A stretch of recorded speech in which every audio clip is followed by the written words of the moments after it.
Essayons de faire une estimation de gain. Si nous travaillons pendant 10 heures de temps, sachant que notre production par heure est de 400 pièces et que nous prenons un prix de vente de 0,23, soit 150 francs CFA, voilà, chaque heure, nous gagnerons autour de 100 $, soit 60 000 francs CFA. Vous répétez cela pendant 10 heures de temps, vous aurez donc produit 4000 bouteilles en fin de journée et gagné l'équivalent de 1000 $, soit 600 000 francs CFA par jour. Voici le business que nous avons délaissé aux Chinois et aux Occidentaux. Depuis ces dernières années, plusieurs entrepreneurs africains s'intéressent de plus en plus au secteur de l'agroalimentaire, de la cosmétique, de la transformation de nos fruits en jus. Mais dans leur parcours entrepreneurial se dresse un blocus. C'est celui des emballages. Le problème d'emballage en Afrique demeure d'actualité, à tel point que nombreux sont contraints d'importer ou encore de se contenter des produits importés qui se vendent excessivement cher chez nous et qui ne militent malheureusement pas en faveur de l'entrepreneur. Face à ce fléau qui mine l'Afrique, nous sommes donc là pour vous proposer une activité lucrative que nombreux n'en parlent malheureusement pas. Alors lorsqu'on parle du business d'emballage, il faut avouer qu'il s'agit d'un vaste domaine englobant plusieurs types d'emballage, notamment les cartons, les sachets, les sacs, les emballages en cassable, en plastique. Bref, aujourd'hui, nous allons nous atteler uniquement sur la production des bouteilles en plastique. Ensemble, nous allons analyser la rentabilité de ce business et bien évidemment vous donner quelques astuces sur comment vous pouvez exceller dans cette activité. Et si vous êtes intéressé par ce contenu, vous serez certainement intéressé par l'ensemble des contenus que nous produisons hebdomadairement. Ici, nous parlons de business, d'entrepreneuriat, alors n'hésitez pas de vous abonner, d'activer la cloche de notification et surtout de partager la vidéo aux intéressés. Rappelez-vous, chers amis, que l'argent se trouve dans la résolution des problèmes sociaux. Si vous pouvez identifier un problème, y apporter de la valeur, y apporter solution à un prix imbattable, en mettant en place des stratégies marketing intéressantes, vous ne pouvez pas manquer un retour satisfaisant. Voici donc un business très lucratif, malheureusement négligé en Afrique. Comme je disais tantôt, la production des bouteilles en plastique est aussi simple que l'utilisation de cette machine que vous voyez devant vous. Il s'agit bien évidemment d'une machine de soufflage ou encore, si vous voulez, une machine de production de bouteilles en plastique. Mais avant d'aller plus loin dans la démonstration de l'utilisation de cette machine, je souhaiterais rebondir sur un point qui est crucial. Il s'agit des matières premières utilisées pour la production des bouteilles en plastique. Si vous souhaitez utiliser cette machine, vous aurez besoin des préformes. Comme son nom l'indique, ce qui vient avant la forme de la bouteille. Et nous allons vous expliquer comment vous pouvez vous en servir. Pour revenir sur l'unité de production des bouteilles en plastique, je disais que notre machine semi-automatique est composée de deux petites machines. D'un côté, nous avons le four à infrarouge et de l'autre côté, nous avons le moule de soufflage. Notre première étape est très simple. Il s'agira tout simplement d'insérer manuellement les préformes dans le four à infrarouge qui se chargera de chauffer correctement les préformes jusqu'à ce qu'elles soient légères, assez souples pour passer à la seconde étape. Dans la seconde étape, nous allons tout simplement récupérer ces préformes chauffées et nous allons les placer manuellement aussi dans le moule de soufflage qui se chargera, aussi bien que son nom l'indique, de souffler. Le moule de soufflage sert à souffler pour étirer la bouteille afin de la donner finalement la forme de la bouteille que vous aurez choisie en fonction bien évidemment du moule que vous utilisez. Vous n'êtes pas sans ignorer que nous avons plusieurs bouteilles, des bouteilles d'1 litre, de 2 litres, de 1,5 litre et bien d'autres.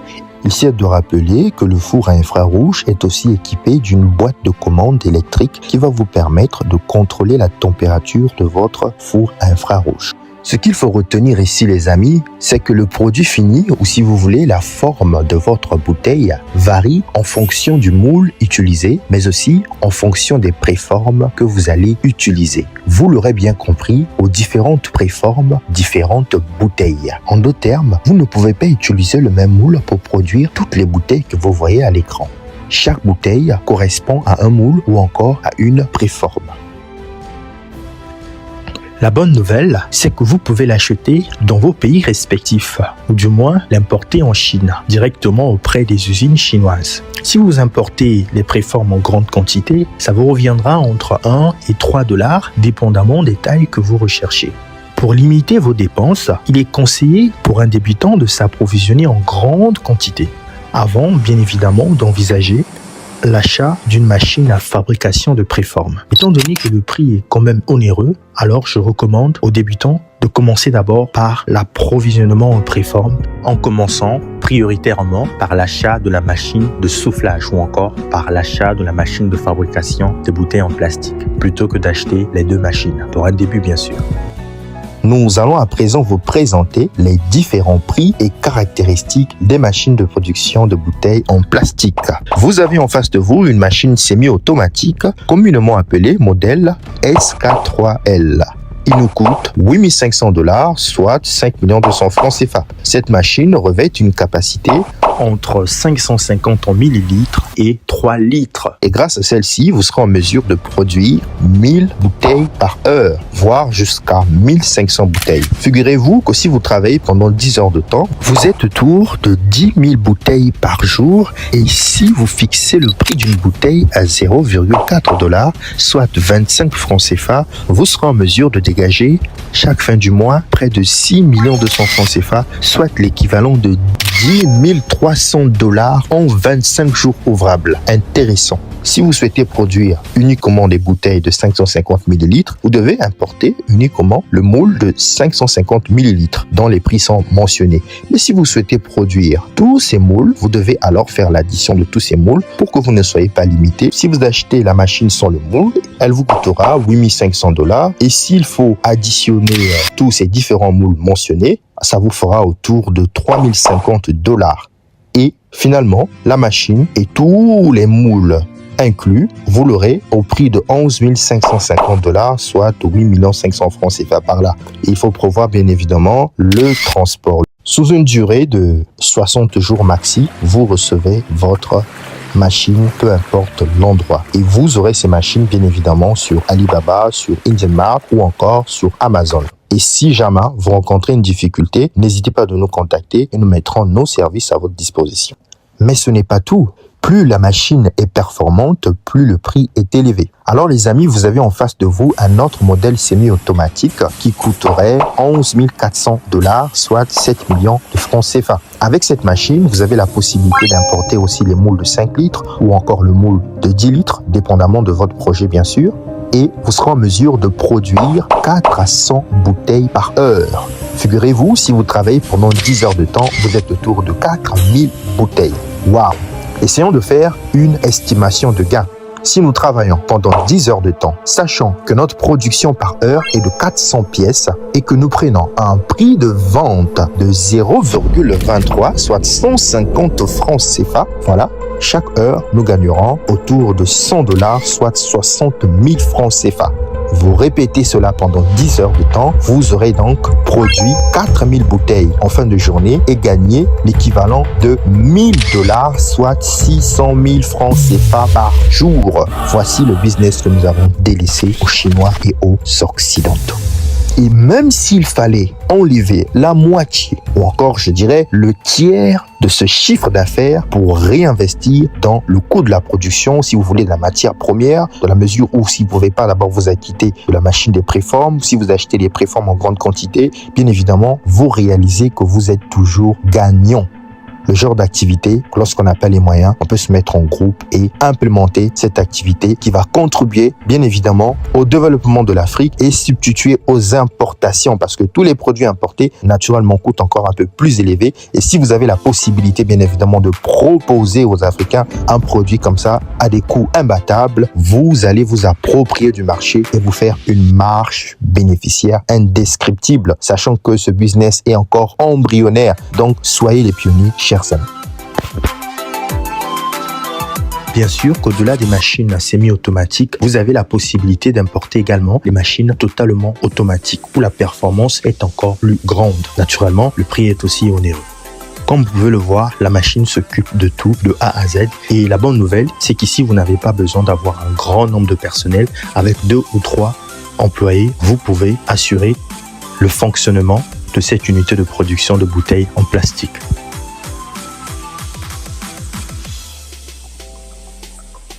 Décidément, l'industrie du plastique en Afrique ne cessera de nous étonner. Ce business va bien au-delà de la production des emballages et de la vente.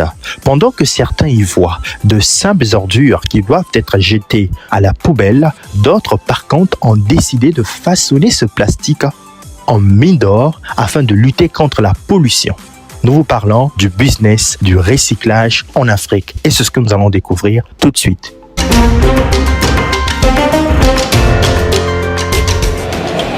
Une mer de plastique dans le lit de ce bras de rivière, l'une des plus polluées de Douala.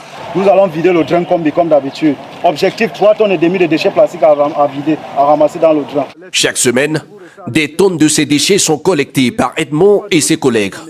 Leur objectif, recycler ces milliers de bouteilles, d'articles ménagers ou de sandales qui ont fini par tuer tout l'écosystème de ce cours d'eau. C'est là où nous sommes. Nous ne pouvons pas avoir d'êtres vivants aquatiques tels que les poissons et tout cela dans ce milieu parce qu'ils sont empêchés par les bouteilles au-dessus empêchent la pénétration de la lumière pour pouvoir faire en sorte que la vie soit possible en dessous. L'objectif principal, c'est d'abord de sauver l'environnement. Sauver l'environnement, tout en transformant ces déchets en une manne financière, c'est le pari de Chris Mabiala, le patron de la start-up qui emploie ces collecteurs de plastique. Habituellement, les bouteilles sont vraiment à cette hauteur et s'étendent quasiment tout le long du drap. À 38 ans, cet informaticien congolais installé au Cameroun depuis 2016 participe au boom du recyclage dans le pays. La jeune entreprise dont il est le directeur a trouvé un filon porteur. Transformer ces déchets en granulés qui vont servir à la fabrication de nouveaux produits industriels. Nous avons à peu près 450 personnes qui collectent pour nous, donc qui collectent et qui viennent revendre leur plastique à Namé Recycling. Le but de tout ça, c'est de permettre à tous les plastiques preneurs, à tous nos collecteurs, à tous ceux qui vivent de plastique, de pouvoir s'en sortir. À 20 km de là, l'usine que gère Chris Mabiala, où arrivent chaque jour une dizaine de tonnes de déchets collectés à travers le pays. Il y a 0 déchet, c'est ça, non? Ici, commence une seconde vie pour le plastique collecté. Trié, nettoyé, il est ensuite broyé par ces énormes machines jusqu'à l'obtention de granulés. Des granulés qui vont être exportés en Europe pour la fabrication des produits distribués principalement aux sociétés brassicoles. Chaque année, 3000 tonnes de déchets sont ainsi recyclés. Nos sources de revenus, c'est d'une part les subventions de ces grosses entreprises qui mettent du plastique sur le marché et d'autre part la fabrication et la vente de nos produits finis. Nous souhaitons voir tout le monde impliqué dans les défis que nous pose le problème de la pollution plastique. Le recyclage du plastique, un marché qui attire les entrepreneurs dans la capitale économique camerounaise.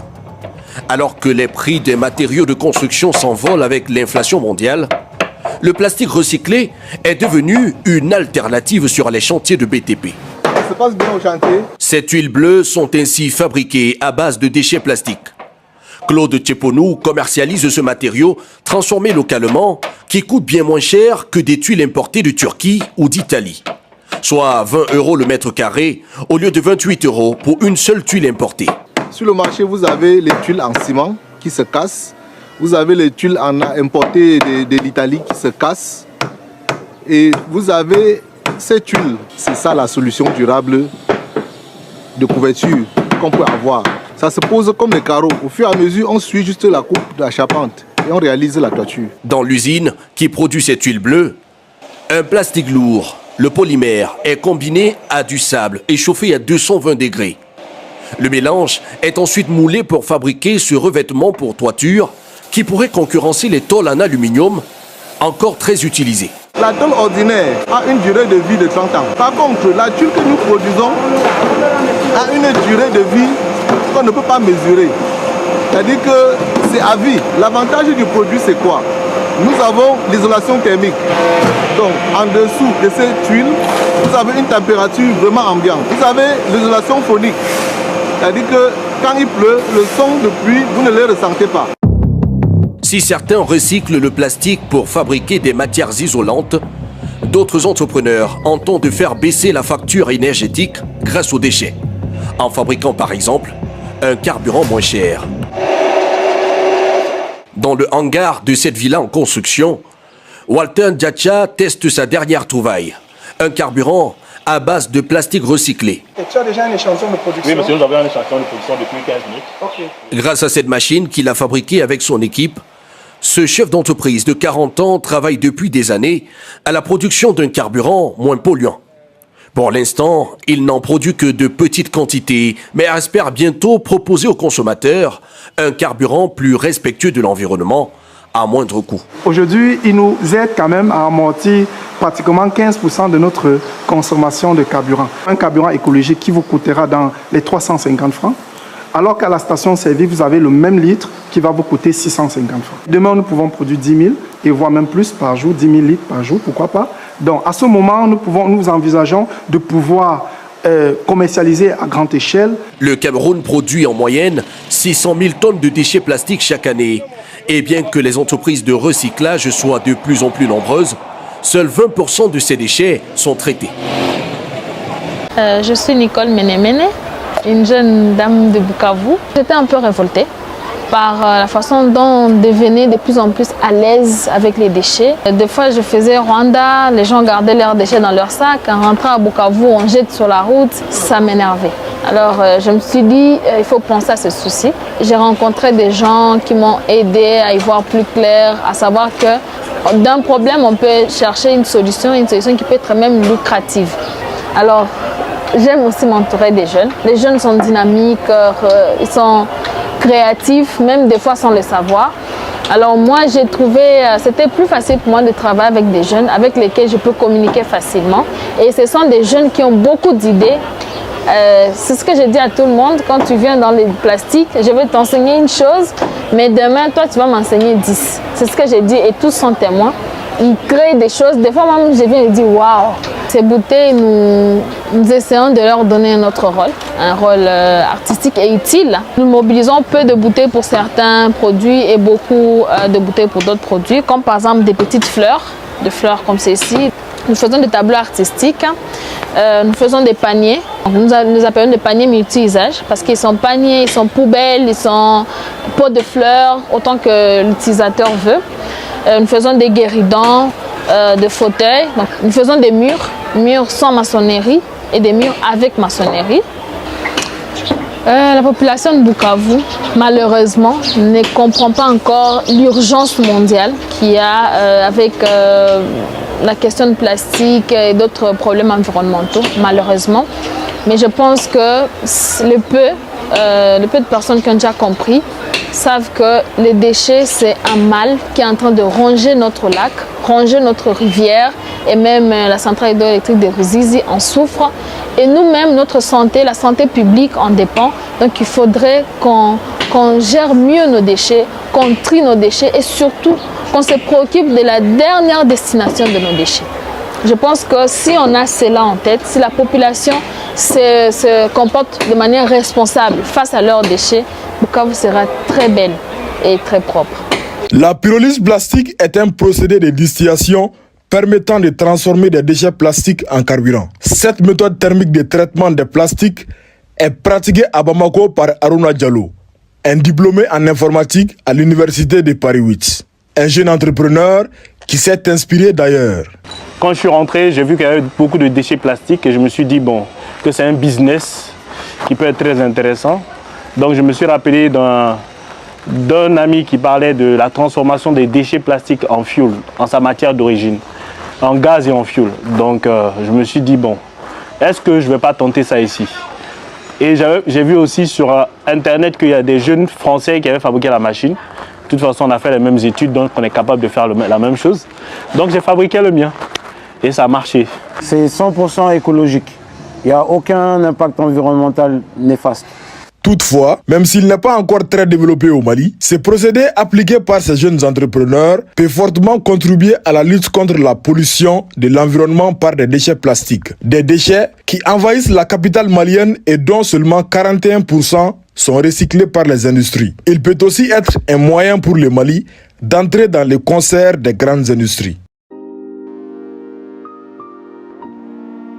Nous sommes arrivés finalement au terme de notre présentation. Si vous avez aimé l'opportunité, n'hésitez pas d'aimer la vidéo, de partager afin de profiter un grand nombre, à tous ceux-là bien évidemment qui veulent entreprendre et qui n'ont pas d'idée, à toutes les personnes que vous souhaitez inspirer à travers ce contenu. De surcroît, n'hésitez pas à laisser un commentaire, bien évidemment, si vous souhaitez récompenser ces heures de recherche.